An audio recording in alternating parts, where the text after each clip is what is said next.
Good morning students, welcome in mathematics class. तो आपने देखा कि हम लोग पढ़ रहे थे 3.1 प्रश्नावली और मैंने आपको एक फॉर्मूला पढ़ाया था पिछले वीडियो में कि कोण बराबर चाप बटा में त्रिज्या, ठीक है, थीटा बराबर एल अपॉन में आर, और ये फॉर्मूला रेडियन में वैल्यू देता है।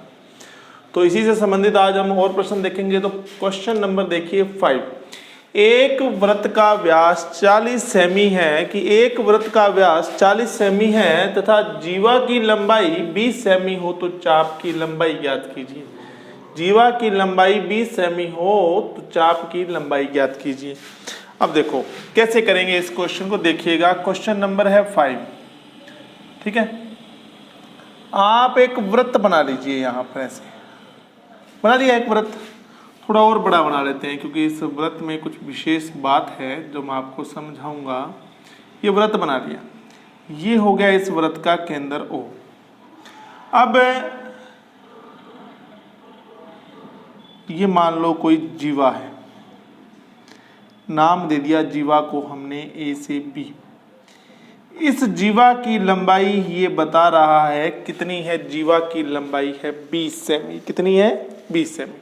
इसके बाद में देखो वृत्त का व्यास दिया हुआ था 40 सेमी। तो बेटा जब केंद्र को परिधि से मिला देंगे ऐसे, जब आप इस केंद्र को इस प्रकार परिधि से आप ऐसे ज्वाइन कर देंगे, ठीक है, तो आप मुझे ये बताइए कि ये क्या कहलाएगी? त्रिज्या तो कहलाएगी। जब वृत्त का व्यास 40 है तो त्रिज्या कितनी होगी? 20। तो त्रिज्या हुई कि नहीं हुई? 20 दी हुई है, मैंने नहीं माना, दी हुई है। 40 व्यास है, त्रिज्या 20 ही तो होती है। और ये हमारे को जीवा की लंबाई 20 दी हुई थी।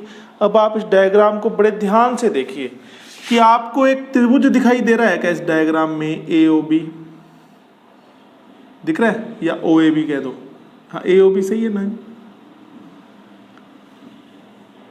क्या इसकी सभी भुजाएं समान है? तो आप कहोगे सर बिल्कुल, ये तो समबाहु त्रिभुज है। तो त्रिभुज AOB एक समबाहु त्रिभुज है,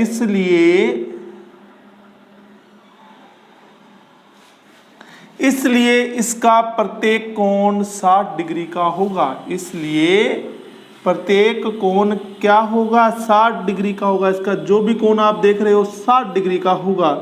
तो ये जो केंद्र पर आंतरिक कोण है ये भी 60 होगा कि नहीं होगा? 60 होगा, ठीक है ना? तो क्लियर हो गई बात, कुछ करने की जरूरत ही नहीं पड़ी बेटा हमें, ठीक है, क्योंकि A कोण, B कोण, O कोण यानी त्रिभुज के तीनों कोण 60-60 डिग्री के हैं। और हमें तो ये कोण चाहिए ना। देखो आपसे क्या पूछा था कि चाप की लंबाई ज्ञात कीजिए। चाप की लंबाई आपसे पूछी गई है तो आप कहेंगे सर इस वृत्त के अंदर त्रिज्या का मान तो 20 है भाई, 20 सेमी। थीटा हमने ज्ञात कर दिया 60 डिग्री, और फॉर्मूले के हिसाब से इसको रेडियन में बदलना पड़ेगा। π/3 रेडियन। बात आ रही है बेटा समझ में? ठीक है ना? π/3 रेडियन आपसे पूछी गई है चाप की लंबाई। तो आप फॉर्मूला जानते हैं, थीटा बराबर L/r। तो L बराबर क्या हो जाएगा? r इंटू में थीटा। तो r का मान है 20 और थीटा का मान है π/3। तो कितना हो गया? 20 π/3, ठीक है। L है ना बेटा, क्या चीज है ये? L यानी लंबाई, यानी कि लेंथ। लेंथ हमेशा किस में होगी बेटा? मीटर सेंटीमीटर में होगी। और आपको बेटा जब त्रिज्या सेंटीमीटर में दी हुई है तो लेंथ भी तो सेंटीमीटर में आएगी। इस तरह से पाई की वैल्यू मत रखिएगा। तो बताओ चाप की लंबाई कितनी आ गई? 20 π/3 सेंटीमीटर आ गई बेटा। समझ रहे हैं मेरी बात आप? फिर देखिएगा कि सवाल में बेटा आपको एक वृत्त दिया गया था। वृत्त की जीवा की लंबाई आपको 20 सेमी दी गई थी। मैंने एक जीवा बनाई AB, इसकी लंबाई 20 सेमी थी। वृत्त का व्यास 40 सेंटीमीटर का दिया गया था और मुझे पता है कि जब व्यास 40 दिया हुआ है तो त्रिज्या आधी होती है, यानी कि 20 हो जाएगी। तो 20 हो गई। अब मैंने देखा कि मुझे यहाँ एक त्रिभुज दिखाई दिया AOAB या AOB, इसकी प्रत्येक भुजा 20-20-20 दिखाई दे रही थी मेरे को, यानी ये समबाहु त्रिभुज है। और हम भली भांति जानते हैं कि समबाहु त्रिभुज की प्रत्येक भुजा समबाहु त्रिभुज की तीनों भुजाएं समान होती हैं। या आप ये कह सकते हैं कि जो समबाहु त्रिभुज होता है इसका प्रत्येक कोण 60 डिग्री का होता है। तो बताओ ये कोण कितना होना चाहिए? 60। ये 60 लिखने की आपको आवश्यकता है नहीं, क्योंकि हमें इनकी जरूरत ही नहीं है। हमें तो केंद्र पर आंतरिक जो कोण है वो चाहिए था, वो 60 डिग्री आ गया। आर पता लग गया आपको, थीटा पता लग गया। अब आप डिग्री है इसको रेडियन में बदल लीजिएगा, क्योंकि इस कोण के अंदर सिर्फ हम रेडियन के अंदर ही कोण रख सकते हैं। एल आ गया आपका। अब चलिए इसी प्रकार क्वेश्चन नंबर 6 पढ़िए। प्रश्न नंबर 6 आपके पास में क्या है कि यदि दो वृत्तों के समान लंबाई के चाप, यहाँ आपको मैं बेटा पहले भी कह चुका हूँ, ये सारे क्वेश्चन इंग्लिश मीडियम से हिंदी मीडियम में कन्वर्ट किए हुए हैं और उनकी भाषा बड़ी आसान है। तो आप अपनी बुक वाला प्रश्न पढ़ लो और फिर इनको पढ़ लेना, ठीक है ना। यानी मतलब दोनों का एक ही है, हो सकता है लिखने में थोड़ा अंतर हो।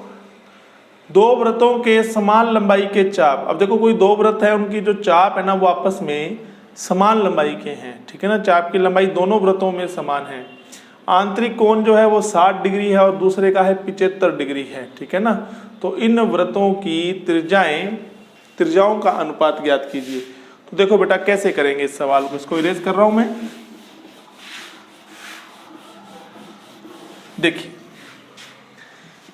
क्वेश्चन नंबर हमारे पास आ गया बेटा 6 नंबर प्रश्न हमारे पास में आ गया। ये कह रहा है कि आपको इस प्रकार के दो वृत्त दिए हुए हैं, दोनों के अंदर चाप की लंबाई समान है, यानी एल एल मान ली दोनों की, ठीक है। अब एल बराबर क्या होता है बेटा आर थीटा, तो आप कहेंगे त्रिज्या इसकी मान ली R1, कोण मान लिया θ1, इसकी त्रिज्या मान ली R2 और कोण मान लिया θ2। तो ये दो फॉर्मूले हो गए ना दो वृत्तों के लिए। एल दोनों में समान रहेगा क्योंकि लिखा हुआ है समान लंबाई के चाप द्वारा। अब आप देखो बेटा मुझे ये बताओ कि पहले वृत्त के केंद्र पर आंतरिक कोण कितना है 60 डिग्री, और दूसरे वृत्त के केंद्र पर आंतरिक कोण यानी θ2 कितना हो गया 75 डिग्री, ठीक है। अब मुझे ये बताइए कि जो आपका 60 डिग्री है इसको रेडियन में आप कितना बोलने वाले हैं, पाई बटा में 3 बोल देंगे क्या। ऊपर सी लगा दो यार, हिंदी में रेडियन लिख दो एक ही बात है। 75 डिग्री को आप क्या बोलने वाले हैं बताइए, 5 पाई बटा में 12 करके देख लीजिएगा, रेडियन में बदल लिया 5 पाई बटा में 12। देखो दो वृत्त आपको दिए गए हैं, दोनों के चाप की लंबाई समान है। इन समान लंबाई के चापों द्वारा केंद्र पर आंतरिक कोण, एक के केंद्र पर आंतरिक कोण 60 डिग्री था, तो इसलिए मैंने प्रथम वृत्त में आंतरिक कोण यानी θ1 60 डिग्री का ले लिया, और दूसरे वृत्त के लिए बेटा मैंने ये ले लिया कितना 75 डिग्री, ठीक है ना। आप 75 पहले ले सकते हैं, 60 बाद में, इससे कोई फर्क नहीं पड़ने वाला है। चलिए ठीक है। अब आपसे पूछा गया त्रिज्याओं का अनुपात, तब आप कहेंगे दोनों में चाप की लंबाई समान है, तो एल के जो मान हैं वो दोनों बराबर रख दिए जाएंगे ऐसे। अरे यार ये दोनों चाप की लंबाई बराबर है कि नहीं है बताओ आप, ये दोनों एल आपस में समान है कि नहीं है, ठीक है। तो R1 θ1 R2 θ2 भी तो आपस में बराबर हो गए ना। अब आप कहेंगे सर R1 के बटा में आ गया R2, क्यों आ गया, क्योंकि हमें बेटा त्रिज्याओं का अनुपात निकालना है, और θ2 के बटा में कौन चला गया θ1 चला गया। अब यहाँ θ2 का मान लाइए कितना है 5 पाई बटा में 12, और θ1 का मान है पाई बटा में 3। अब देखिए 3 से कट गया ये 4 पर, पाई से पाई पे चला गया, तो आप ये देखेंगे क्या 5 बटा में 4, तो आप कहेंगे सर त्रिज्याओं का जो अनुपात आ रहा है वो आ रहा है हमारे पास में 5:4। ये लो जी, इस तरह से बेटा आपको करना था, ठीक है।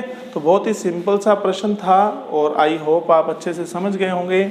चलिए अब हम पढ़ते हैं बेटा क्वेश्चन नंबर 3। आपकी बुक का ही सवाल है बेटा क्वेश्चन नंबर 3, जो इस फॉर्मूले से थोड़ा अलग है। एक पहिया 1 मिनट में 360 चक्कर लगाता है। देखो 1 मिनट में कितने चक्कर लगाता है पहिया बताइए आप। 1 मिनट में कितने चक्कर लगाता है बेटा 360 चक्कर। तो मुझे आप ये बताओ कि 60 सेकंड में कितने चक्कर लगाएगा।